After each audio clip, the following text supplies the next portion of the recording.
오빠 나 이제 못 살겠어. 우리 그만해.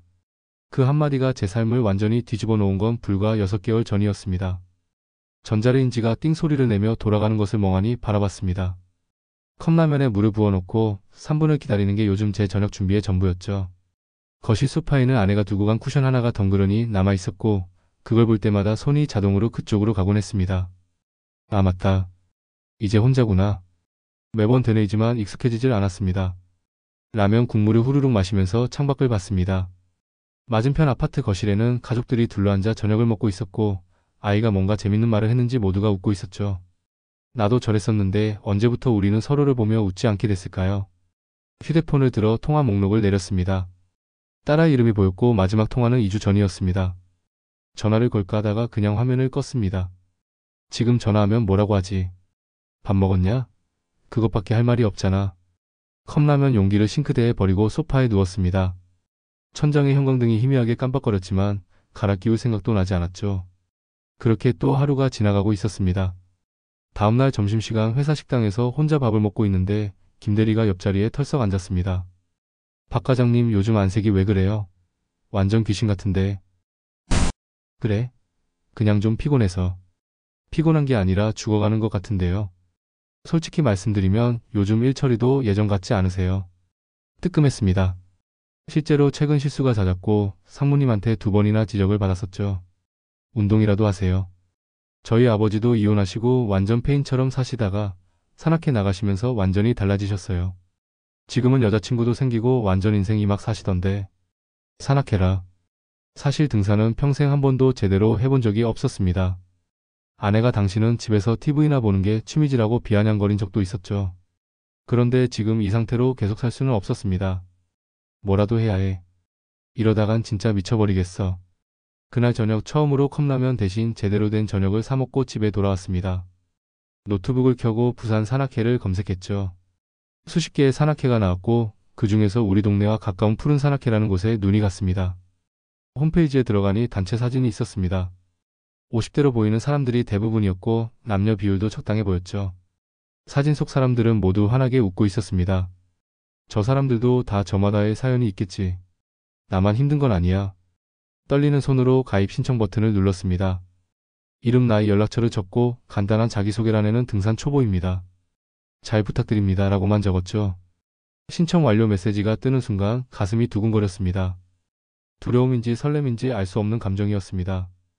일주일 후 토요일 아침 7시 집결지인 지하철역 앞에 도착했습니다. 새로 산 등산복과 등산화가 어색했고 배낭끈을 어떻게 조절하는지도 잘 몰라서 계속 만지작거렸죠. 처음 오셨어요. 저는 이 산악회 총무 맡고 있는 이철수라고 합니다. 50대 중반으로 보이는 남자가 환하게 웃으며 손을 내밀었습니다. 아, 네. 박민수입니다. 잘 부탁드립니다. 이쪽으로 오세요. 회원들한테 소개해 드릴게요. 그를 따라가니 20명 정도의 사람들이 모여 있었습니다. 대부분 50대에서 60대로 보였고 여자가 절반 정도였죠. 모두들 능숙한 손놀림으로 배낭을 챙기고 스틱을 조절하고 있었습니다. 얘들아 오늘 신입회원 소개한다. 박민수 씨 직장인이시고 등산은 처음이라고 하네요. 모두가 저를 쳐다봤습니다. 어색한 미소를 지으며 손을 들어 인사했죠. 안녕하세요. 잘 부탁드립니다. 어머 완전 새내기네. 오늘 힘들 텐데 천천히 올라가요. 초보면 뒤에서 같이 천천히 올라갈게요. 다들 친절하게 말을 걸어줬지만 여전히 어색했습니다. 그때였습니다. 사람들 사이로 한 여자가 걸어 들어왔습니다. 검은색 등산복에 짧게 자른 머리, 선글라스를 머리 위로 올린 모습이었죠. 나이는 40대 후반쯤으로 보였고 화장기 없는 얼굴이었지만 뭔가 단정하고 깔끔한 느낌이었습니다. 그녀가 배낭을 내려놓으며 주변을 둘러보다가 저와 눈이 마주쳤습니다. 1초, 2초. 그녀가 먼저 시선을 돌렸지만 그 짧은 순간 뭔가 묘한 감정이 스쳤습니다. 저 눈빛. 어디선가 본 것 같은데. 아니 본 게 아니었습니다. 거울에서 본 제 눈빛과 똑같았죠. 무언가를 잃어버린 사람, 무언가에서 도망쳐 나온 사람의 눈빛이었습니다. 설마 저 사람도. 자, 그럼 다들 준비됐으면 출발합시다. 오늘 코스는 금정산 북문에서 고당봉까지 올라갔다가 남문으로 하산하는 코스입니다. 초보자 있으니까 천천히 가요. 총무의 구령에 사람들이 움직이기 시작했습니다. 저는 자연스럽게 뒤쪽에 섞여 걸었고 문득 옆을 보니 아까 그 여자가 나란히 걷고 있었습니다. 그녀가 제 쪽을 힐끗 보더니 작게 고개를 끄덕였습니다. 저도 어색하게 고개를 끄덕여 답례했죠. 말 한마디 나누지 않았지만 왠지 다음 산행 때도 이 자리에서 그녀와 나란히 걷게 될 것 같은 예감이 들었습니다. 버스가 출발하고 창밖 풍경이 스쳐 지나갔습니다. 저는 가만히 혼잣말을 중얼거렸습니다. 이게 뭐가 될까? 그냥 등산이나 다니다가 끝나는 건가? 하지만 버스 앞좌석에 앉은 그녀의 뒷모습을 보며 이상하게 가슴 한쪽이 두근거렸습니다. 혼자 사는 집으로 돌아가기 싫어진 건 과연 산 때문일까요? 금정산 등산로는 생각보다 가팔랐습니다. 처음 30분은 괜찮았지만 1시간쯤 지나자 숨이 턱까지 차올랐고 다리가 후들거렸죠. 아 진짜 이렇게 힘든 줄 몰랐네. 앞서가던 사람들과의 거리가 점점 벌어졌습니다. 20대 때는 체력 하나는 자신 있었는데 50이 넘으니 몸이 말을 듣지 않았죠. 등에서 땀이 비오듯 흘러내렸고 등산복이 완전히 젖어버렸습니다. 괜찮으세요? 천천히 가도 돼요. 뒤에서 목소리가 들렸습니다. 돌아보니 아까 그 여자였습니다. 그녀는 전혀 힘들어하는 기색 없이 여유롭게 걷고 있었죠. 아, 네, 괜찮습니다. 먼저 가세요. 저도 천천히 갈 거예요. 같이 갈까요? 거절할 이유가 없었습니다. 아니, 솔직히 말하면 거절하고 싶지 않았습니다. 그녀가 제 옆에서 보조를 맞춰 걸었습니다. 한동안 아무 말 없이 걸었지만 이상하게 어색하지 않았죠. 처음이시라고 했죠? 힘드시죠? 네. 이렇게 힘든 줄 몰랐어요. 완전히 무시하고 왔네요. 처음엔 다 그래요. 저도 처음엔 중간에 포기하고 내려갈까 고민했었거든요. 언제부터 다니셨어요? 1년 좀 넘었어요. 작년 여름부터요. 1년. 그렇다면 작년 여름에 무슨 일이 있었던 걸까요? 더 묻고 싶었지만 참았습니다. 이름이 어떻게 되세요? 이수진이요. 그냥 수진 씨라고 불러요. 저는 박민수입니다. 편하게 민수 씨라고. 네, 민수 씨. 그녀가 작게 웃었습니다. 화장기 없는 얼굴에 옅은 미소가 번졌고 그 순간 그녀가 굉장히 예뻐 보였습니다. 아니, 왜 갑자기 이런 생각을? 저는 고개를 돌려 산길에만 집중했습니다. 2시간 반 만에 고당봉 정상에 도착했습니다. 다른 회원들은 이미 와서 도시락을 먹고 있었고 우리는 가장 늦게 도착한 셈이었죠. 오, 박민수 씨. 첫 산행치고 잘 올라왔네요. 총무가 엄지를 치켜 세웠습니다. 부끄러웠지만 기분은 나쁘지 않았습니다. 수진 씨가 배낭에서 김밥과 물을 꺼내며 바위에 앉았습니다.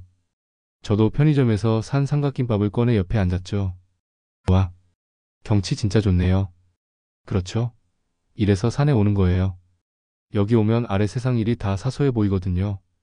그녀의 목소리에 뭔가 깊은 의미가 담긴 것 같았습니다. 수진 씨는 회사 다니세요? 아니요, 지금은 쉬고 있어요. 작년에 그만뒀거든요. 아, 더 묻지 못했습니다. 그녀의 표정이 순간 어두워졌기 때문이죠. 민수 씨는요? 회사 다니세요? 네, 그냥 평범한 회사원이에요. 가족은요? 갑자기 숨이 막혔습니다. 대답해야 할지 말아야 할지 고민하다가 결국 솔직하게 말했습니다. 이혼했어요. 6개월 전에. 수진 씨가 저를 쳐다봤습니다. 놀란 표정이 아니었습니다. 오히려 무언가를 이해한다는 듯한 눈빛이었죠. 저도요. 네? 저도 이혼했어요. 1년 전에. 순간 시간이 멈춘 것 같았습니다. 그래서 그랬구나. 그래서 그녀의 눈빛이 제 눈빛과 똑같았구나. 하산을 마치고 산 입구 막걸리 집에 들렀습니다. 회원들 대부분이 2차로 가자며 자리를 잡았고 저와 수진 씨도 자연스럽게 같은 테이블에 앉았습니다. 파전과 막걸리가 나왔고 사람들은 수다를 떨기 시작했죠. 하지만 저와 수진 씨는 조용히 막걸리만 마시고 있었습니다. 민수 씨, 오늘 첫 산행 어떠셨어요? 옆 테이블의 회원이 물었습니다.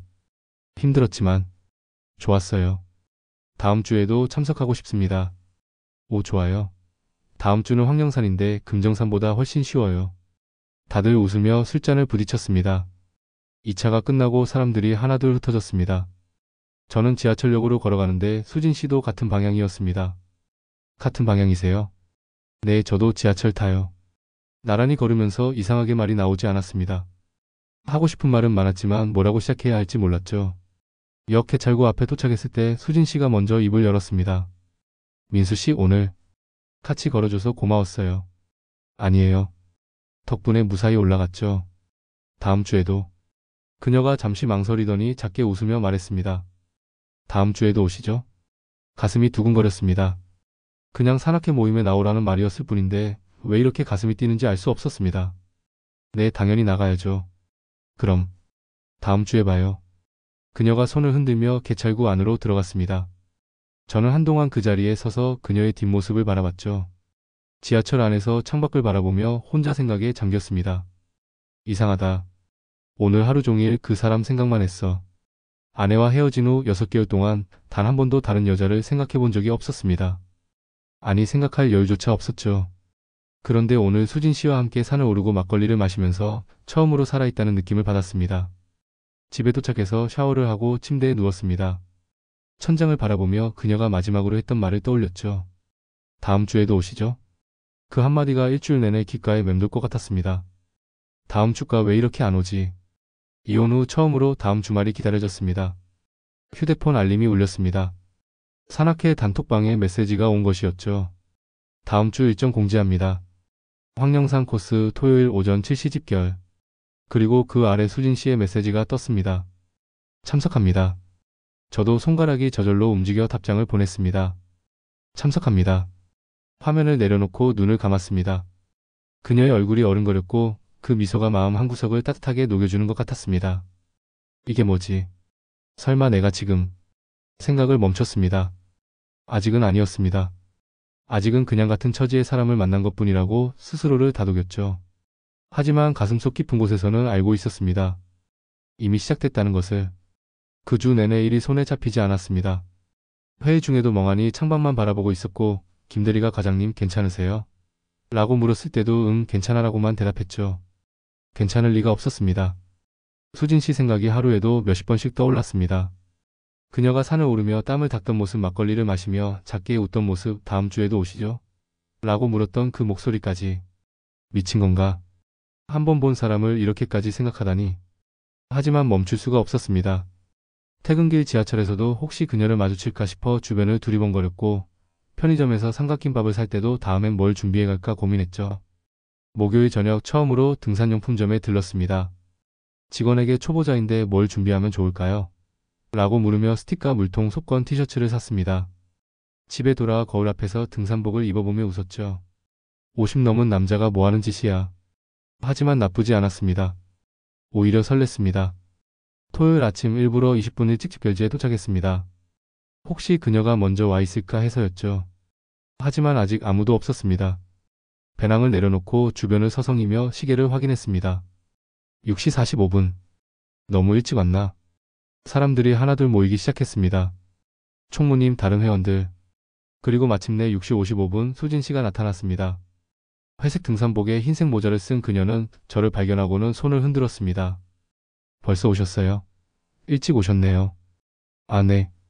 그냥 일찍 일어나서요. 저번보다 장비가 많아지셨네요. 그녀가 제 새 스틱을 보며 미소 지었습니다. 네, 그냥 좀 제대로 해보려고요. 좋아요. 오늘은 저번보다 훨씬 수월할 거예요. 출발 신호가 떨어지고 이번에도 자연스럽게 수진 씨 옆에서 걸었습니다. 지난주보다는 숨이 덜 찼고 대화할 여유도 생겼죠. 요즘 어떠세요? 일주일 동안. 수진 씨가 먼저 말을 걸었습니다. 그냥 평범하게 지냈어요. 회사 가고 집에 가고. 혼자 사시는 거 힘드시죠? 직접적인 질문이었습니다. 하지만 거부감이 들지 않았습니다. 처음엔 정말 힘들었어요. 지금도 가끔. 퇴근하고 집에 들어갈 때 숨이 막혀요. 불 꺼진 집에 들어서는 게. 저도 그래요. 수진 씨가 고개를 끄덕였습니다. 1년이 지났는데도 아직 적응이 안 돼요. 저녁에 뭘 해먹을까 고민하다가 결국 라면 끓이거나 배달시키거나. 저도요. 컵라면이 제일 자주 먹는 거예요. 둘이서 웃었습니다. 슬픈 얘기인데 웃을 수 있다는 게 신기했습니다. 자녀분은 있으세요? 제가 조심스럽게 물었습니다. 딸 하나요. 대학생이에요. 아버지랑 살고 있어요. 많이 보고 싶으시겠어요. 한 달에 한 번 정도 만나요. 근데 만날 때마다 어색해요. 뭘 물어봐야 할지도 모르겠고. 그녀의 목소리가 잠시 떨렸습니다. 저도 딸이 있어요. 고등학생인데 이혼하고 나서 2번밖에 못 만났어요. 전화하면 아빠 바빠하고 끊어버리고. 힘드시겠어요. 수진 씨도요. 우리는 한동안 말없이 걸었습니다. 하지만 그 침묵이 불편하지 않았습니다.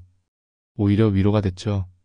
황령산 정상은 금정산보다 낮았지만 전망은 더 좋았습니다. 부산 앞바다가 한눈에 보였고 햇살이 바다 위에 반짝였죠. 이번에는 수진 씨가 준비해온 김밥을 나눠 먹었습니다. 제가 직접 만든 거예요. 맛없으면 말해주세요. 아니요, 정말 맛있어요. 거짓말이 아니었습니다.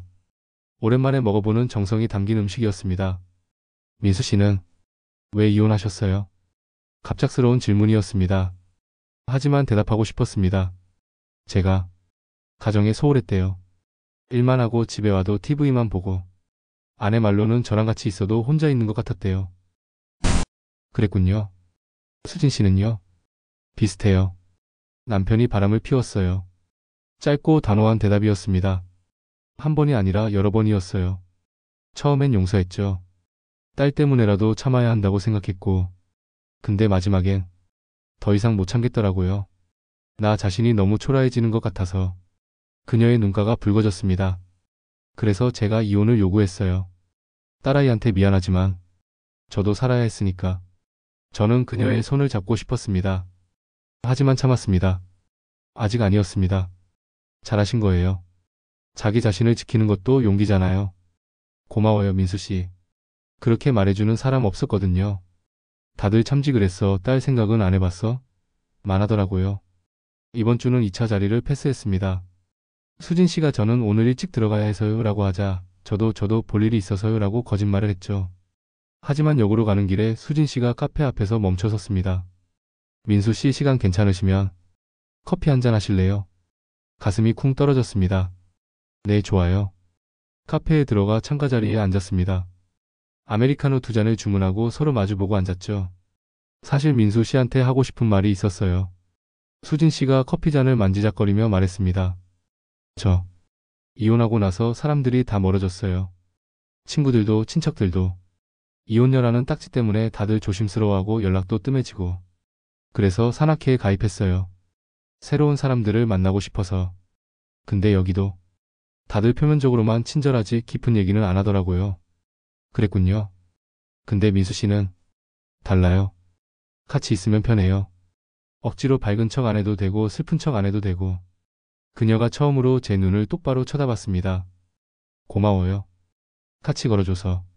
저도 그녀를 똑바로 쳐다봤습니다. 저야말로 고마워요. 덕분에 요즘 아침에 일어나는 게 덜 힘들어요. 커피를 다 마시고 일어서는데 수진 씨가 말했습니다. 다음 주도 산행 있잖아요. 또 같이 가요. 당연히 가야죠. 그리고 그녀가 잠시 망설이더니 말했습니다. 산행 말고도 가끔 이렇게 커피 마시면 안 될까요? 심장이 미친 듯이 뛰었습니다. 좋아요. 언제든지요. 그럼 다음 주 수요일은 어때요? 저 근처에 괜찮은 카페 알아요. 수요일. 퇴근하고 갈게요. 그럼 7시에 만나요. 지하철을 타고 집으로 가는데 세상이 다르게 보였습니다. 똑같은 풍경인데 색깔이 더 선명했고 사람들의 표정도 더 밝아 보였죠. 나 지금 설레는 건가?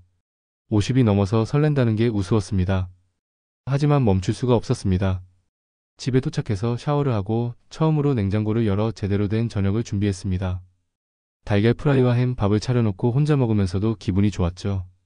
휴대폰을 보니 수진 씨한테서 문자가 와 있었습니다. 오늘 같이 걸어줘서 고마웠어요. 수요일에 봐요. 이모티콘까지 붙어 있었습니다. 저도 답장을 보냈습니다. 저야말로요. 수요일 기대할게요. 수요일이 왜 이렇게 더디게 오는지 몰랐습니다. 월요일, 화요일이 1년처럼 느껴졌죠. 드디어 수요일 저녁 약속 장소인 카페에 도착했습니다. 일부러 10분 일찍 도착했는데 수진 씨는 이미 와 있었습니다. 일찍 오셨네요. 저도 일찍 왔어요. 둘 다 웃었습니다. 카페는 조용했고 창밖으로 저녁 노을이 지고 있었습니다. 이번에는 차를 주문했고 케이크도 하나 시켰죠. 요즘 어떠셨어요? 주말 이후로. 솔직히 수요일만 기다렸어요. 제가 솔직하게 말했습니다. 수진 씨가 놀란 표정을 지었다가 곧 미소를 지었습니다. 저도요. 그날 우리는 2시간 넘게 얘기했습니다. 결혼 생활 얘기, 아이들 얘기, 이혼 후의 삶, 앞으로의 계획까지. 모든 게 자연스러웠고 시간 가는 줄 몰랐죠. 그 이후로 우리는 매주 토요일 산행과 수요일 카페 모임을 이어갔습니다. 3주, 4주, 한 달이 지나면서 우리는 점점 가까워졌죠. 어느 수요일엔 영화를 보기도 했고 어느 토요일엔 하산 후 단둘이 밥을 먹기도 했습니다.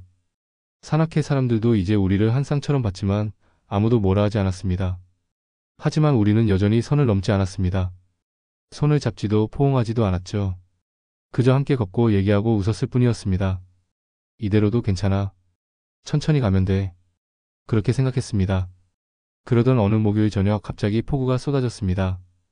퇴근길에 우산도 없이 비를 맞으며 걷는데 휴대폰이 울렸습니다. 수진 씨였습니다.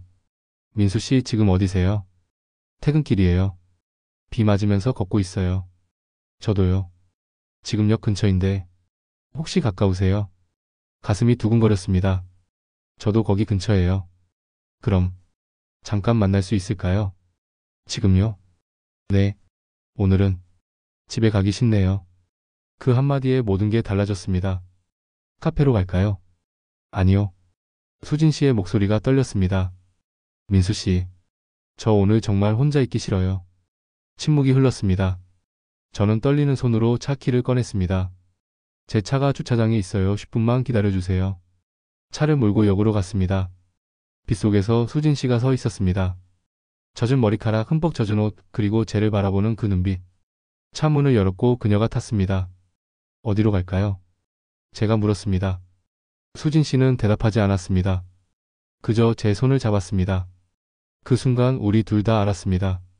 오늘 밤 모든 게 달라질 거라는 것을. 와이퍼가 빗물을 닦아내는 소리만 차 안에 가득했습니다. 수진 씨는 창밖을 보고 있었고 저는 핸들을 꽉 쥔 채 앞만 보고 달렸죠. 어디로 가야 하지? 무슨 말을 해야 하지? 머릿속이 복잡했습니다. 하지만 동시에 이상하게 확신이 들었습니다. 오늘은 더 이상 망설이지 말아야 한다고. 신호등에 멈췄을 때 수진 씨가 작게 말했습니다. 민수 씨, 미안해요. 제가 너무 갑작스럽게. 아니에요. 제가 그녀의 손을 다시 잡았습니다. 저도 오늘 당신을 보고 싶었어요. 그녀가 저를 쳐다봤습니다. 눈가가 촉촉했습니다. 피 때문인지 눈물 때문인지 알 수 없었죠. 오늘 남편한테 연락이 왔어요. 전 남편이요? 네. 다시 만나자고. 딸 때문에라도 재결합을 생각해보자고. 가슴이 철렁 내려앉았습니다. 그래서 뭐라고 하셨어요? 거절했어요. 근데 수진 씨의 목소리가 떨렸습니다. 거절하고 나니까 갑자기 무서워진 거예요. 내가 진짜 혼자 살아야 하는 거구나. 딸도 없고 가족도 없이. 수진 씨. 그래서 민수 씨한테 전화한 거예요.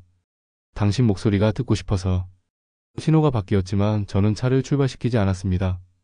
뒤에서 경적이 울렸고 그제야 정신을 차리고 엑셀을 밟았죠. 어느새 차는 한적한 골목의 모텔 앞에 멈춰 있었습니다. 제가 의식적으로 운전한 건지 무의식적으로 온 건지 알 수 없었습니다. 엔진을 끄고 한동안 아무 말도 하지 않았습니다. 민수 씨. 수진 씨가 제 손을 꽉 잡았습니다. 저 후회하고 싶지 않아요. 50평생 참고 살았어요. 하고 싶은 거 다 참고 좋아하는 사람도 포기하고. 수진 씨. 오늘은 참지 않을래요. 그녀가 저를 똑바로 쳐다봤습니다. 당신도 참지 마세요. 저는 더 이상 망설이지 않았습니다. 차에서 내려 그녀의 손을 잡고 모텔로 들어갔습니다. 방문을 열고 들어서는 순간 우리는 어색하게 서 있었습니다. 침대, 거울, 희미한 조명. 모든 게 낯설었죠. 샤워 하실래요? 제가 먼저 말을 꺼냈습니다. 같이요. 수진 씨가 대답했습니다. 욕실로 들어가 서로를 마주봤습니다. 그녀가 먼저 자신의 옷을 벗기 시작했고 저도 따라했죠. 어색했지만 동시에 자연스러웠습니다. 샤워기를 들고 따뜻한 물이 우리 몸에 쏟아졌습니다. 제가 그녀의 젖은 머리카락을 쓸어 넘겼고 그녀가 제 얼굴을 두 손으로 감쌌습니다. 민수 씨, 저 지금 떨려요. 저도요. 우리는 천천히 입술을 맞췄습니다. 50평생 처음 느껴보는 떨림이었습니다. 아내와의 첫 키스보다 20살 때의 첫사랑보다 더 강렬했죠. 이게 사랑인가? 아니면 외로움인가? 생각할 겨를이 없었습니다. 그녀의 입술이, 그녀의 체온이, 그녀의 숨소리가 저를 집어삼켰습니다. 침대 위 마이너스 서로를 확인하다. 샤워를 마치고 방으로 나왔습니다. 수진 씨는 가운을 걸친 채 침대 끝에 앉아 있었고 저도 옆에 앉았죠. 한동안 침묵이 흘렀습니다. 하지만 불편한 침묵이 아니었습니다. 민수 씨. 네. 이거 우리 나쁜 사람 되는 거 아니에요? 수진 씨가 불안한 목소리로 물었습니다. 왜요? 우린 이혼한 사람들이잖아요. 상처받은 사람들이고 이러다가 서로한테 더 상처 주는 거 아닐까? 저는 그녀의 손을 잡았습니다. 수진 씨, 우리 이미 충분히 상처받았어요. 이제는 치유받을 권리가 있어요. 치유. 그래요. 서로를 치유해 주는 거예요. 나쁜 게 아니에요. 수진 씨가 눈물을 흘렸습니다. 저는 그 눈물을 닦아주며 그녀를 안았습니다. 그리고 우리는 서로의 옷을 서툴지만 격렬하게 벗겨냈습니다. 불을 끄지 않은 채 저는 그녀의 몸을, 그녀는 제 몸을 탐했습니다.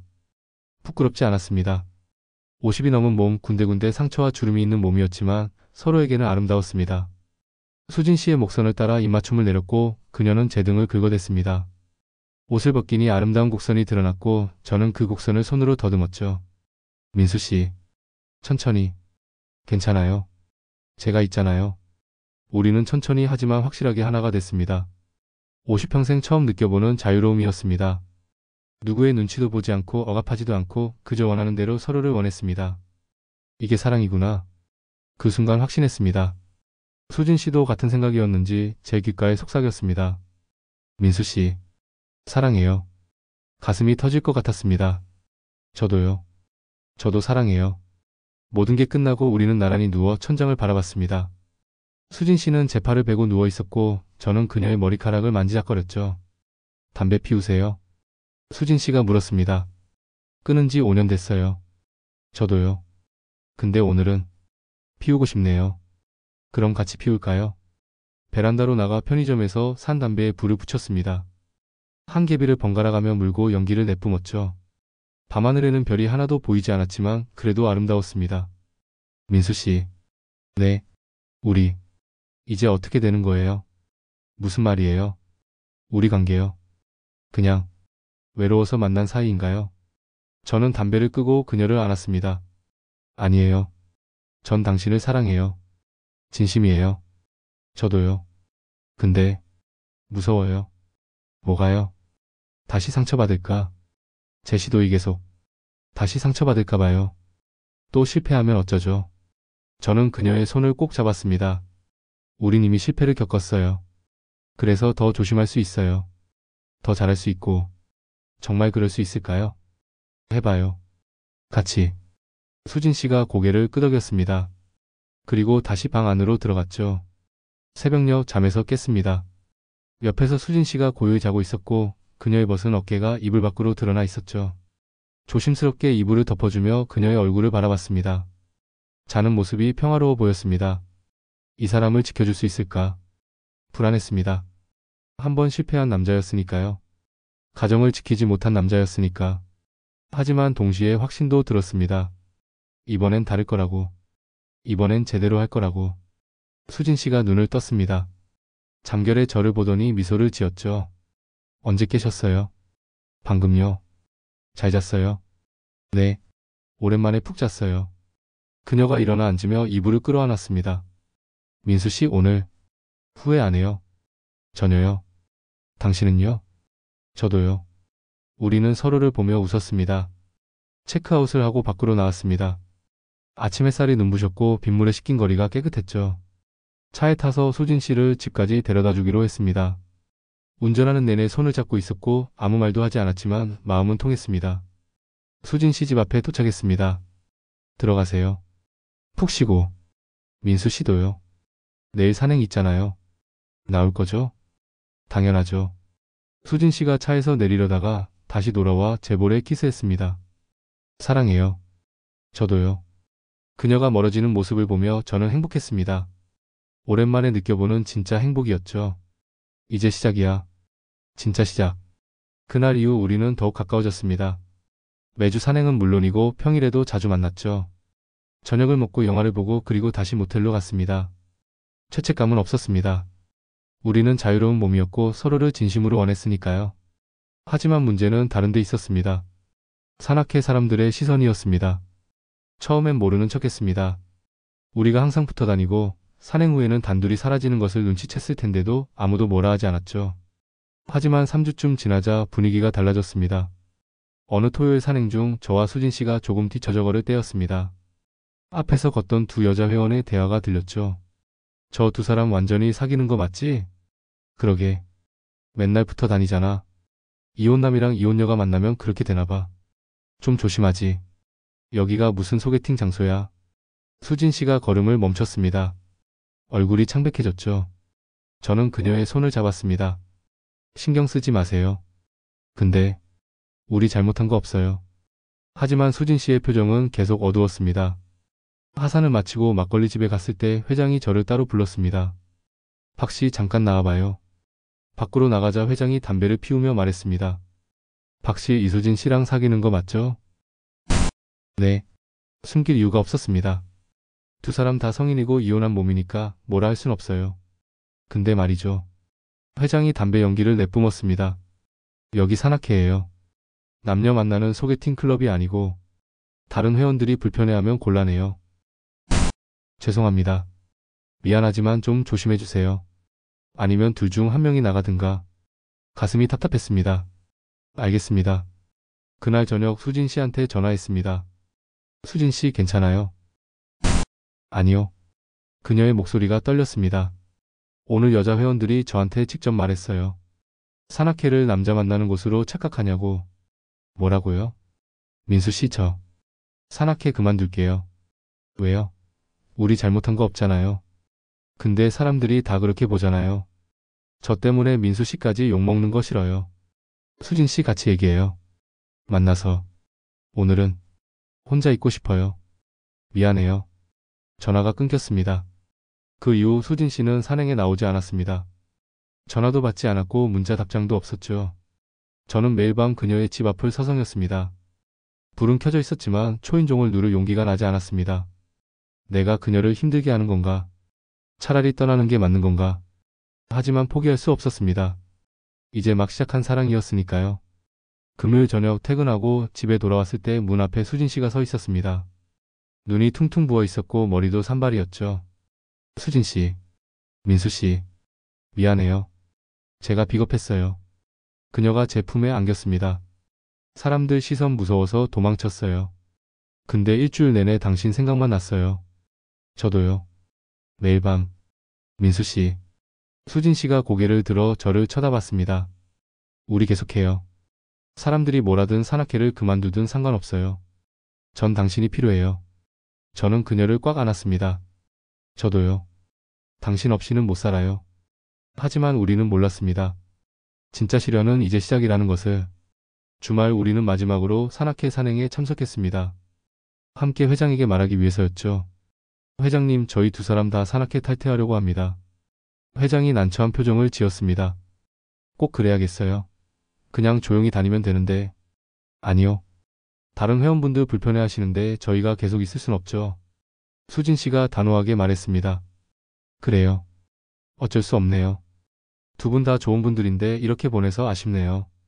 우리는 산악회 사람들에게 인사를 하고 산을 내려왔습니다.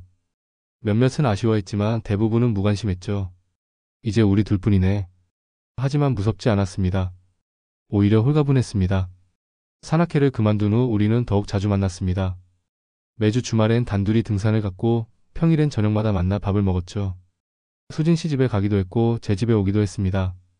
서로의 공간을 공유하면서 점점 더 가까워졌습니다. 어느 토요일엔 수진 씨가 제 집에서 저녁을 차려줬습니다. 오랜만에 먹어보는 집밥이었고 눈물이 날 뻔했죠. 맛있어요. 너무 맛있어요. 이혼하고 나서 이런 밥 처음 먹어봐요. 그럼 앞으로 자주 해줄게요. 그날 밤 우리는 제 집에서 함께 잤습니다.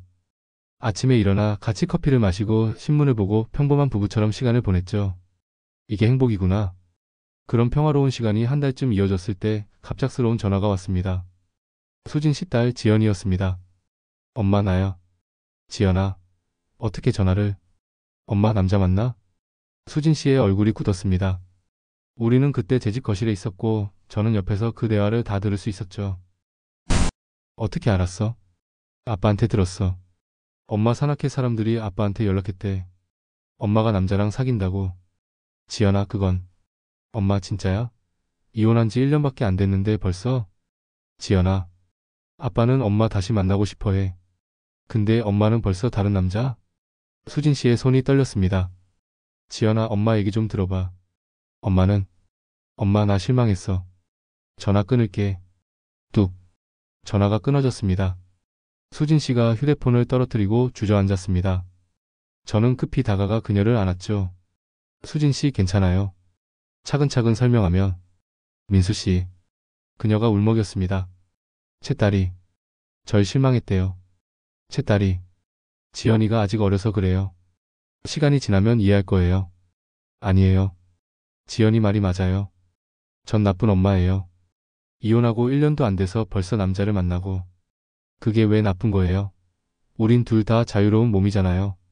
근데 세상은 그렇게 안 봐요. 특히 여자는. 수진 씨가 얼굴을 감쌌습니다. 저 때문에 민수 씨까지 욕먹는 거 싫어요. 산악회도 그만뒀고 이제 제 딸까지. 이틀 후 더 큰 문제가 터졌습니다. 수진 씨와 저녁을 먹기 위해 만났을 때 갑자기 한 남자가 다가왔습니다. 수진아. 50대 중반으로 보이는 남자였습니다. 수진 씨가 얼굴이 창백해졌죠. 오빠. 오빠? 전 남편이요. 제가 물었습니다. 남자가 저를 쳐다봤습니다.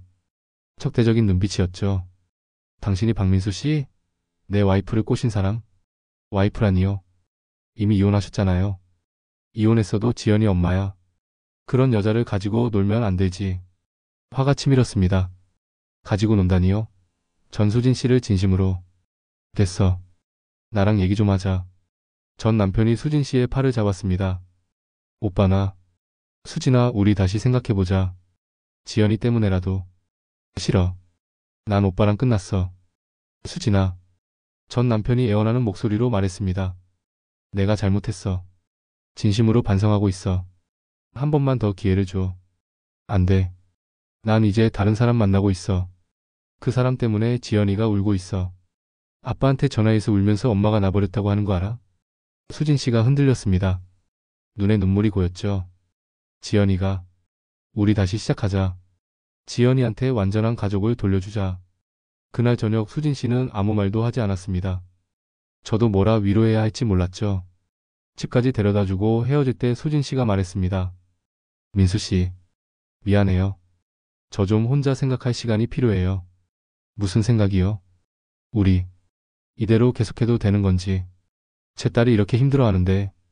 가슴이 철렁했습니다. 수진 씨 설마. 아니에요. 그런 거 아니에요. 그냥 시간이 필요해요. 얼마나요? 모르겠어요. 일주일? 아니면 더. 수진 씨. 하지만 그녀는 돌아서서 집 안으로 들어갔습니다. 그 이후 수진 씨는 연락이 끊겼습니다. 전화는 받지 않았고 문자 답장도 없었죠. 저는 미쳐버릴 것 같았습니다. 매일 밤 술을 마셨고 회사 일도 손에 잡히지 않았습니다. 내가 그녀를 잃는 건가? 이렇게. 일주일이 지나고 2주가 지났습니다. 어느 날 밤 혼자 소주를 마시다가 처음으로 오열했습니다. 50이 넘어서 처음 만난 사랑이었는데 이렇게 끝나는 건가 싶어서였죠. 2주째 되던 날 밤 문을 두드리는 소리가 들렸습니다. 술에 취한 채로 문을 열었습니다. 수진 씨가 서 있었습니다. 눈물 자국이 역력한 얼굴이었죠. 민수 씨. 수진 씨. 저 결정했어요. 심장이 멎는 것 같았습니다. 그녀가 무슨 결정을 한 걸까요? 나를 선택한 걸까요? 아니면. 수진 씨를 집 안으로 들였습니다. 그녀는 소파에 앉아 한동안 아무 말도 하지 않았고 저도 기다렸죠. 민수 씨, 저 2주 동안 정말 많이 생각했어요. 전 남편을 만났어요. 여러 번. 가슴이 철렁했습니다. 그 사람이 진심으로 반성하고 있더라고요. 무릎까지 꿇으면서 다시 한번 기회를 달라고. 그래서 전 거절했어요. 숨을 내쉬었습니다. 전 남편을 만나고 확실히 알았어요. 제가 원하는 건 과거가 아니라 새로운 시작이라는 걸요. 수진 씨. 민수 씨와 함께 있을 때가 제일 행복해요. 억지로 웃지 않아도 되고 참지 않아도 되고. 그녀가 제 손을 잡았습니다. 전 민수 씨를 선택하고 싶어요. 눈물이 날 것 같았습니다. 하지만 제 딸이 아직 받아들이지 못해요. 어제도 전화해서 울면서 엄마가 가족을 버렸다고 했어요. 수진 씨도 눈물을 흘렸습니다. 민수 씨, 전 엄마예요. 딸을 상처 주면서까지 행복해질 순 없어요. 그 순간 저는 깨달았습니다. 제가 진정으로 수진 씨를 사랑한다면 지금 무엇을 해야 하는지. 수진 씨. 네. 저 당신을 보내야 할 것 같아요. 수진 씨가 놀란 표정으로 저를 쳐다봤습니다. 뭐라고요? 당신 딸이 이렇게 힘들어하는데 우리가 계속 만나면 그 아이는 더 상처받을 거예요. 민수 씨, 그게 무슨. 저도 딸이 있어요. 그래서 알아요. 부모의 잘못된 선택이 아이한테 얼마나 큰 상처를 주는지. 제 목소리가 떨렸습니다. 우린 이미 한번 실패한 사람들이에요. 이혼으로 아이들한테 상처 줬고, 이제 또 다른 상처를 줄 순 없어요. 민수 씨, 근데 우리도 행복할 권리가 있잖아요. 있죠. 근데 그게 아이들을 희생시키면서까지 얻어야 하는 행복인가요? 수진 씨가 울음을 터뜨렸습니다. 그럼 우린 어떻게 돼요? 이렇게 끝나는 거예요. 저도 눈물이 났습니다. 당신 딸이 성인이 되고 이해할 수 있는 나이가 될 때까지 기다려요. 그게 몇 년인데요. 그때까지 기다리라고요? 미안해요. 근데 저는 당신이 행복했으면 좋겠어요. 진짜로. 딸과의 관계 때문에 괴로워하는 당신을 보고 싶지 않아요. 수진 씨가 일어섰습니다. 민수 씨 정말 비겁해요. 네? 사랑한다면서 이렇게 쉽게 포기해요. 함께 이겨내자고 하지 않고 그냥 보내요. 쉬운 선택이 아니에요. 이게 제일 힘든 선택이에요. 거짓말. 민수 씨도 무서운 거잖아요. 제 딸 때문에, 제 전 남편 때문에, 주변 시선 때문에 힘들까봐. 수진 씨, 사랑한다는 말 다 거짓말이었어요. 아니에요. 진심이었어요. 그럼 왜 이래요? 수진 씨가 소리쳤습니다. 왜 저를 혼자 두려고 해요? 저도 무서워요. 또 혼자가 되는 거. 저는 그녀를 안으려 했지만 그녀가 손을 뿌리쳤습니다. 만지지 마세요. 수진 씨, 비겁하네요. 사랑한다면서. 그 한마디를 남기고 수진 씨는 문을 팍 차고 나갔습니다. 쾅. 문이 닫히는 소리가 가슴을 찢었습니다. 그날 밤 저는 소주를 마시며 혼자 울었습니다. 내가 잘한 건가? 정말 이게 맞는 건가? 하지만 돌이킬 수 없었습니다. 이미 말해버렸으니까요. 휴대폰을 들어 수진 씨한테 전화를 걸었지만 받지 않았습니다. 문자를 보냈지만 답장이 없었죠. 수진 씨, 미안해요. 당신을 사랑해요. 하지만 이게 맞는 것 같아요. 서로를 위해서. 전송 버튼을 누르고 휴대폰을 던져버렸습니다. 창밖을 보니 비가 내리고 있었습니다. 우리가 처음 함께 밤을 보냈던 날처럼. 다시는 그런 날이 오지 않겠지. 일주일 후 제 딸 민지에게서 연락이 왔습니다. 아빠, 나 민지야. 민지야. 오랜만이다. 잘 지냈어? 응. 아빠는? 아빠도. 잘 지내. 아빠, 엄마가 그러는데 아빠 요즘 여자 만난대? 심장이 멎는 것 같았습니다. 그런 적 있었어. 근데 이제 안 만나. 왜? 그냥. 아빠가 행복하면 너희가 싫어할 것 같아서. 아빠. 민지의 목소리가 떨렸습니다. 아빠, 나 아빠 행복하면 좋겠어. 진짜로. 뭐? 아빠가 엄마랑 이혼하고 나서. 제시도이 계속. 아빠가 엄마랑 이혼하고 나서 완전 우울해 보였어. 전화할 때마다 목소리에 힘이 없고. 나도 걱정했어. 민지야. 근데 한 달 전쯤 아빠 목소리가 달라졌어. 밝아지고 웃기도 하고. 그때 여자 만났구나 싶었어. 눈물이 났습니다. 그게 문제가 되나 싶어서. 아빠, 나 이제 고3이야. 어린애 아니야. 아빠가 새로운 사람 만나는 거 이상한 거 아니야. 근데 엄마는 엄마 인생 살고 있잖아. 아빠도 아빠 인생 살면 안 돼? 민지의 말에 정신이 번쩍 들었습니다. 아빠 그 사람 좋아해? 응. 정말 좋아해. 그럼 다시 만나. 나 때문에 포기하지 말고. 민지야. 아빠 사랑해. 행복해. 전화가 끊어졌습니다. 저는 멍하니 휴대폰을 쥐고 있었습니다. 내가 뭘 한 거지? 딸을 위한다는 핑계로 사실은 제 자신이 두려워서 도망친 건 아니었을까요? 다시 상처받을까봐, 실패할까봐 사람들 눈치가 보여서. 수진 씨가 맞았습니다. 저는 비겁했습니다. 사랑한다면서 이렇게 쉽게 포기해요. 그 말이 귓가에 맴돌았습니다. 급히 옷을 걸치고 집을 나섰습니다. 수진 씨 집으로 가야 했습니다. 숨을 헐떡이며 수진 씨 집 앞에 도착했습니다. 초인종을 눌렀지만 대답이 없었죠. 수진 씨, 저예요. 문 좀 열어주세요. 아무 반응이 없었습니다. 수진 씨, 제가 잘못했어요. 제가 비겁했어요. 이웃집 문이 열리며 누군가 나왔습니다. 시끄러워요. 몇 시인데. 죄송합니다. 하지만 멈출 수 없었습니다. 수진 씨, 저 정말 당신 사랑해요.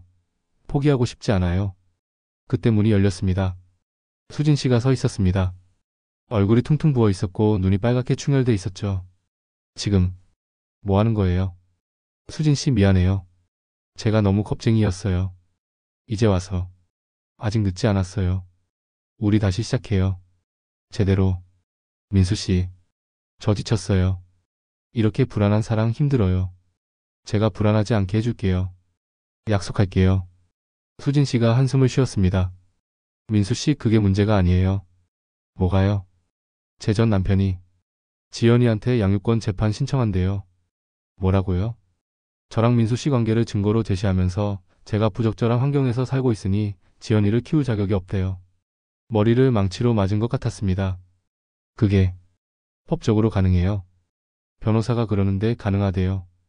특히 지연이가 저를 원하지 않는다고 진술하면.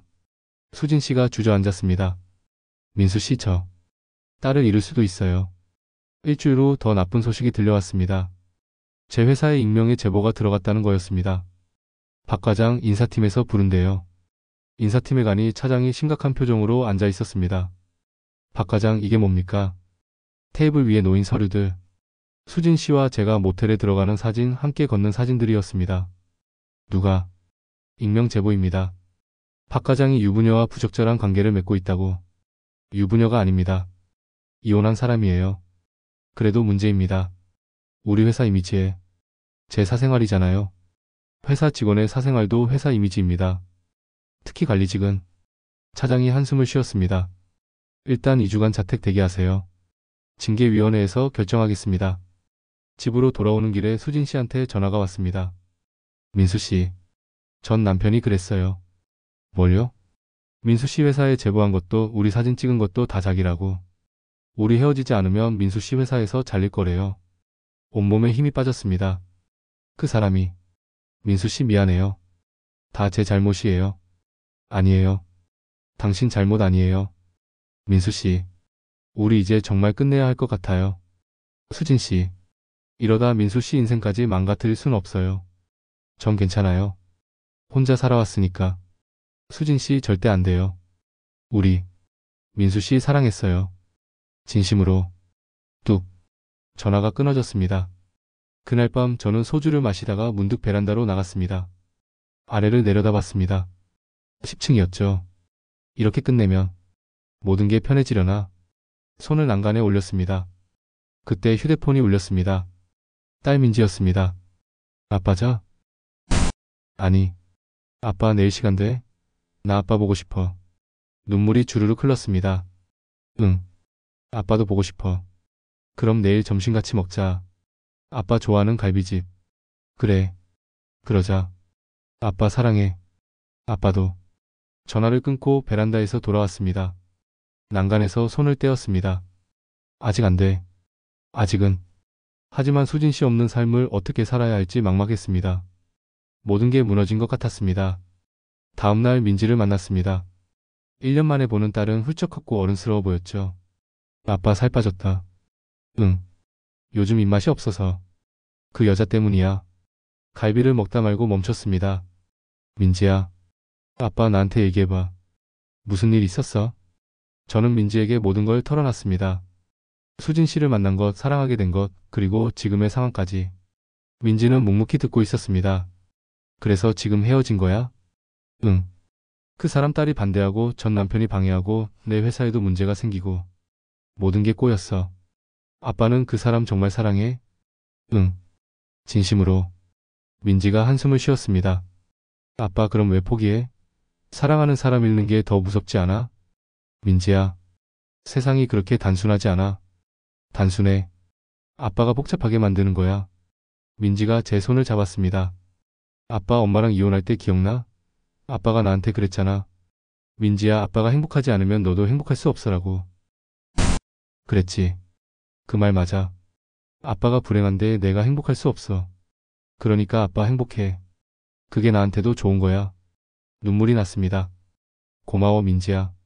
그리고 아빠 그 여자분 딸 또 만나봐. 내가 같이 갈게. 뭐? 같은 처지잖아. 부모 이혼한 애들. 내가 설득해 볼게. 민지의 두 손으로 수진 씨 딸 지연을 만났습니다. 카페에서 셋이 앉았죠. 지연은 처음에 적대적이었습니다. 왜 저를 만나자고 하신 거예요? 민지가 먼저 말했습니다. 언니 나도 부모님 이혼했어. 그것도 1년 전에. 지연이 놀란 표정을 지었습니다. 그래서 언니 기분 알아. 엄마가 다른 남자 만난다는 거 배신감 들고 화나고 그렇지? 응. 나도 처음엔 그랬어. 근데 알고 보니까 아빠가 불행한 게 더 싫더라. 무슨 말이야? 언니 엄마 행복해 보여? 지연이 입술을 깨물었습니다. 아니, 맨날 울어. 그게 언니가 원하는 거야? 엄마가 계속 우는 거? 아니지만, 그럼 엄마 행복하게 해줘야지. 설령 그게 다른 남자와 함께인 거라도. 지연이 고개를 떨구었습니다. 근데, 아빠가, 언니 아빠는 아빠 인생 살아. 언니는 언니 인생 살고, 엄마는 엄마 인생 살게 해줘. 민지가 지연의 손을 잡았습니다. 언니 우린 어른이 아니야. 부모 인생 책임질 수 없어. 그냥 응원해주는 거야. 행복하라고. 지연이 울기 시작했습니다. 나도 엄마 행복했으면 좋겠어. 근데 무서워. 엄마가 나 버리고 저 아저씨한테만 가는 것 같아서. 제가 입을 열었습니다. 지연아, 내가 약속할게. 너희 엄마가 너를 버리는 일은 절대 없을 거야. 내가 있어도 없어도. 정말요? 응. 그리고 나는 내 엄마를 진심으로 사랑해. 널 포함해서. 너도 내 가족처럼 생각하고 싶어. 지연이 울먹이며 고개를 끄덕였습니다. 지연을 설득한 후 이제 마지막 관문이 남았습니다. 수진 씨의 전 남편이었습니다. 저는 그를 직접 찾아갔습니다. 왜 왔어? 전 남편이 경계하는 눈빛으로 물었습니다. 양육권 재판 취하해주세요. 왜 내가? 지연이가 원하지 않아요. 제가 직접 만나봤습니다. 무슨 짓을 한 거야? 내 딸한테. 아무것도 안 했어요. 그냥 얘기했을 뿐이에요. 그 아이도 엄마가 행복했으면 좋겠대요. 전 남편이 주먹을 쥐었습니다. 당신 때문에 내 가족이 망가졌어. 아닙니다. 이미 망가져 있었어요. 당신이 바람피웠을 때부터. 뭐? 수진 씨한테 들었어요. 여러 번 용서해줬는데도 당신은 반복했다고. 그게 가족을 망가뜨린 거예요. 전 남편이 할 말을 잃었습니다. 이제 놔주세요. 수진 씨도 지연이도. 당신이 진짜 가족을 사랑한다면 그들을 자유롭게 해주세요. 2주 후 징계위원회가 열렸습니다. 인사팀장 임원들이 모여 있었고 저는 그 앞에 섰죠. 박민수 과장, 사생활 문란으로 인한 회사 이미지 실추. 어떻게 생각하십니까? 사생활 문란이 아닙니다. 저는 이혼한 몸이고 만난 여성도 이혼한 분입니다. 하지만 익명 제보자는 그 익명 제보자가 누군지 아십니까? 제가 준비한 서류를 꺼냈습니다. 수진 씨의 전 남편입니다. 저희 관계를 방해하기 위해 의도적으로 제보한 겁니다. 그게 사적 보복을 위해 회사 시스템을 악용한 겁니다. 오히려 이런 제보를 받아들인 회사가 문제 아닙니까? 임원들이 웅성거렸습니다. 그리고 저는 15년간 이 회사에 성실히 근무했습니다. 단 한 번도 업무에 문제를 일으킨 적 없습니다. 사생활을 이유로 징계한다면 법적 대응하겠습니다. 인사팀장이 난처한 표정을 지었습니다. 알겠습니다. 재검토하겠습니다. 일주일 후 징계가 철회됐습니다.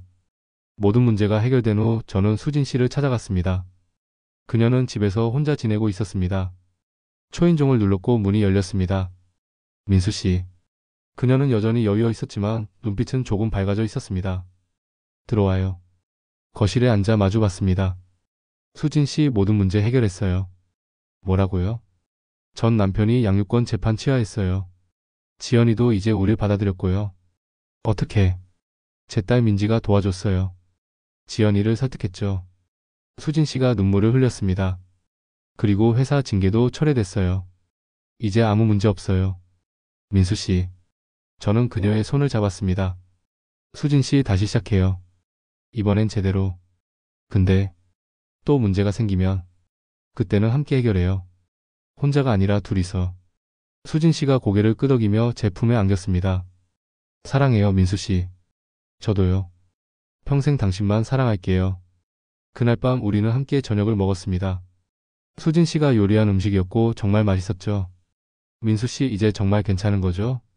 네. 이제 우리 앞길만 남았어요. 무서워요. 근데 설레요. 저도요. 우리는 손을 잡고 창밖을 바라봤습니다. 밤하늘에 별이 빛나고 있었습니다. 50이 넘어 다시 찾은 사랑. 이제 진짜 시작이었습니다. 모든 소동이 끝나고 한 달이 지났습니다. 저와 수진 씨는 조심스럽지만 확실하게 관계를 이어갔습니다. 매주 주말에는 함께 산을 올랐고 평일 저녁에는 번갈아 가며 서로의 집에서 저녁을 먹었죠. 어느 토요일 아침 수진 씨가 제 집에 왔습니다. 오늘 어디 갈까요? 글쎄요. 특별한 곳으로 가고 싶은데. 특별한 곳? 수진 씨가 미소를 지었습니다. 우리 처음 만났던 그 산. 금정산 어때요? 가슴이 뭉클했습니다. 좋아요. 거기서 다시 시작하는 거예요. 버스를 타고 금정산으로 향했습니다. 1년 전 산악회와 함께 처음 왔던 그 길이었죠. 등산로 입구에 서서 위를 올려다봤습니다. 여전히 가파른 길이었지만 이젠 두렵지 않았습니다. 수진 씨 1년 전 기억나요? 제가 숨 헐떡이면서 뒤처졌을 때. 기억나죠? 제가 같이 천천히 올라갔잖아요. 그때 수진 씨 보면서 생각했어요. 저 사람 눈빛이 나랑 똑같네라고. 저도 그랬어요. 저 사람도 외로운 사람이구나라고. 우리는 손을 잡고 천천히 오르기 시작했습니다. 산을 오르면서 우리는 지난 1년을 되돌아봤습니다. 민수 씨 처음에 저한테 전화했을 때 기억나요? 비 오던 날. 어떻게 잊어요? 가슴이 터질 것 같았는데. 저도요. 그날 정말 외로웠거든요. 전 남편한테 연락 와서 다시 혼자구나 실감했어요. 그래서 절 찾아준 거군요. 응. 민수 씨 목소리 들으면 안심이 됐어요. 저는 그녀의 손을 더 꽉 잡았습니다. 수진 씨, 그날 우리가 만나지 않았으면 어땠을까요? 상상하기 싫어요. 아마 전 아직도 혼자 우울하게 살고 있었겠죠. 저도요. 컵라면만 먹으면서 둘이서 웃었습니다.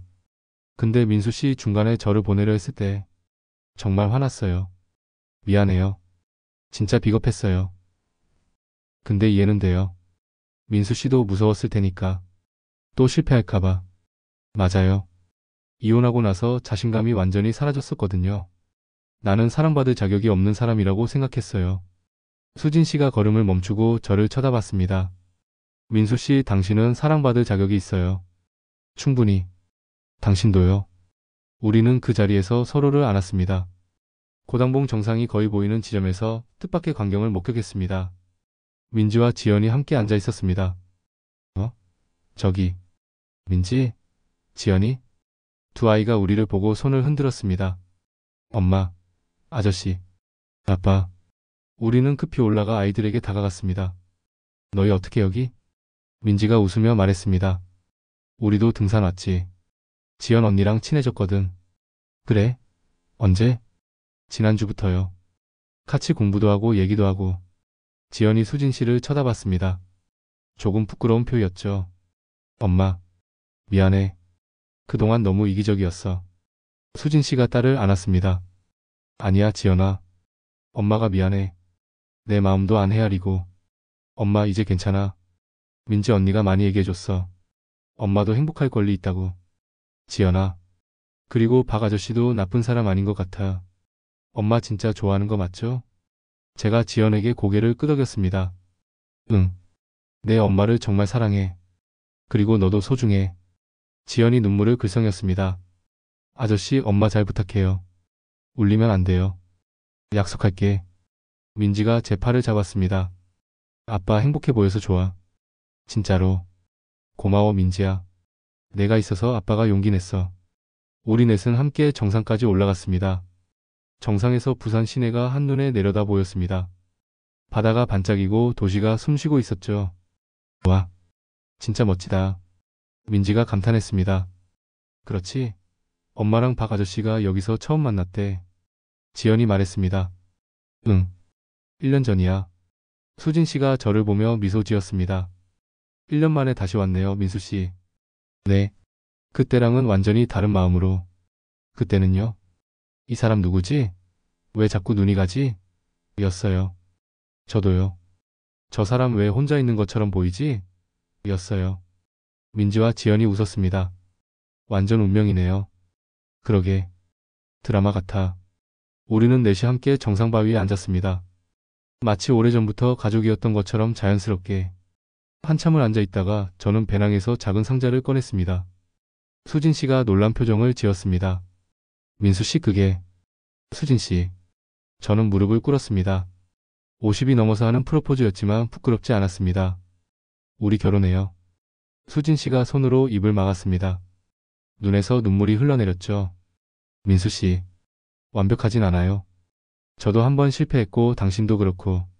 근데 그래서 더 잘할 수 있을 것 같아요. 상자를 열었습니다. 소박한 반지가 들어 있었습니다. 화려하진 않아요. 근데 진심은 담았어요. 당신을 평생 사랑하고 지켜주고 함께 늙어가고 싶다는. 수진 씨가 울면서 고개를 끄덕였습니다. 네, 네, 좋아요. 저는 그녀의 손에 반지를 끼워줬습니다. 민지와 지연이 박수를 쳤습니다. 축하해요, 엄마. 아빠 드디어. 하산길 우리 넷은 나란히 걸었습니다. 앞에서는 민지와 지연이 제잘거리며 걷고 있었고 뒤에서는 저와 수진 씨가 손을 잡고 따라갔죠. 민수 씨 정말 꿈 같아요. 저도요. 1년 전만 해도 상상도 못했어요. 그때 제가 민수 씨 옆에서 걷기로 결심한 게 제 인생 최고의 선택이었어요. 저도요. 그때 수진 씨가 말 걸어줘서 고마웠어요. 앞으로 평생 같이 걸어요. 약속해요. 가을이었습니다. 작은 예식장에서 우리는 결혼식을 올렸습니다. 화려하지 않았지만 의미 있는 자리였죠. 하객은 많지 않았습니다. 민지와 지연 몇몇 친한 친구들, 그리고 수진 씨의 어머니까지. 수진 씨는 순백의 드레스를 입고 있었습니다. 50이 넘었지만 그 어느 때보다 아름다웠죠. 신랑 신부를 평생 사랑하고 아끼며 기쁠 때나 슬플 때나 함께 하시겠습니까? 네, 서약합니다. 신부 신랑을 평생 사랑하고 아끼며 기쁠 때나 슬플 때나 함께 하시겠습니까? 네, 서약합니다. 우리는 서로를 보며 미소 지었습니다. 그럼 이제 키스하셔도 좋습니다. 저는 수진 씨를 안고 키스했습니다. 1년 전 모텔에서의 열정적인 키스가 아니라 평생을 약속하는 따뜻한 키스였습니다. 하객들이 박수를 쳤습니다. 민지와 지연이 제일 크게 환호했죠. 우리는 새 아파트를 얻었습니다. 둘이 함께 고른 집이었고 넓지는 않았지만 아늑했죠. 첫날 밤 집들이를 했습니다. 민지와 지연이 왔고 함께 저녁을 먹었습니다. 엄마 여기 좋다. 내 방도 있어? 지연이 신나서 집안을 돌아다녔습니다. 응. 언제든지 와서 자도 돼. 저도요. 민지도 물었습니다. 당연하지. 너희 둘 다 우리 딸이야. 제가 말했습니다. 두 아이가 웃으며 서로를 쳐다봤습니다. 우리 이제 자매네. 언니 동생 할까? 나이는 내가 더 많지만. 좋아. 결혼 1주년을 맞아 우리는 다시 금정산에 갔습니다. 이번에는 넷이서가 아니라 둘이서였습니다. 민지는 대학에 갔고 지연이는 수능 준비로 바빴거든요. 산을 오르면서 수진 씨가 말했습니다. 민수 씨 1년 전 여기서 프로포즈 했을 때 기억나요? 당연히 기억나죠. 제 인생 최고의 순간이었는데. 저도요. 그때 정말 행복했어요. 지금은요? 지금은 그때보다 더 행복해요. 저는 그녀를 안았습니다. 저도요. 수진 씨 덕분에 다시 살게 됐어요. 무슨 소리예요? 제가 민수 씨 덕분에 살았지. 그럼 우리 서로 덕분에 산 거네요. 그렇네요. 정상에 도착했을 때 해가 지고 있었습니다. 노을이 하늘을 붉게 물들이고 바다가 황금빛으로 빛났습니다. 우리는 바위에 나란히 앉아 그 광경을 바라봤습니다. 민수 씨. 네. 이혼했을 때 전 인생이 끝났다고 생각했어요. 저도요. 근데 끝이 아니라 시작이었네요. 맞아요. 진짜 시작. 수진 씨가 제 어깨에 머리를 기댔습니다. 민수 씨, 우리 늙어서도 이렇게 산 오를 수 있을까요? 당연하죠. 70이 돼도 80이 돼도. 손잡고. 해가 완전히 지고 어둠이 내렸습니다. 우리는 헤드랜턴을 켜고 천천히 하산하기 시작했습니다. 어둠 속에서도 길이 보였습니다. 서로의 손을 잡고 있었으니까요. 민수 씨 안 무서워요? 전혀요. 당신이 있잖아요. 저도요. 산 아래에서 불빛들이 보였습니다. 우리가 돌아갈 집, 우리가 살아갈 세상이었습니다. 50이 넘어서 다시 시작한 인생. 이혼이라는 실패 후에 찾은 사랑. 그것은 결코 부끄러운 게 아니었습니다. 오히려 용기였고 희망이었고 재생이었습니다. 수진 씨가 걸음을 멈추고 저를 쳐다봤습니다. 헤드랜턴 불빛에 비친 그녀의 얼굴이 환하게 빛났죠. 민수 씨 사랑해요. 저도 사랑해요. 평생. 우리는 어둠 속에서 키스했습니다. 그리고 다시 손을 잡고 내려갔습니다. 함께. 5년이 흘렀습니다. 민지는 대학을 졸업하고 직장에 다니고 있었고 지연이는 대학 3학년이 됐습니다. 저와 수진 씨는 여전히 매주 산을 올랐습니다. 이제는 금정산뿐 아니라 전국의 산을 다녔죠. 어느 토요일 우리는 설악산에 있었습니다. 대청봉 정상에서 주변을 둘러보며 수진 씨가 말했습니다. 민수 씨, 우리 정말 많이 왔네요. 그러게요. 지리산, 한라산, 북한산. 이제 백두산만 남았나? 나중에 가요. 70살 되면. 약속이에요. 그때 휴대폰이 울렸습니다. 민지였습니다. 아빠, 나 남자친구 생겼어. 뭐? 정말? 응. 다음에 소개시켜줄게. 아빠가 수진 엄마 만난 것처럼 나도 좋은 사람 만났어. 그래, 축하한다. 잘해라. 전화를 끊고 수진 씨에게 말했습니다. 민지가 남자친구 생겼대요. 어머, 우리 민지가? 빨리 보고 싶다. 그러게요. 우리는 웃으며 서로를 쳐다봤습니다. 민수 씨 행복해요. 너무 행복해요.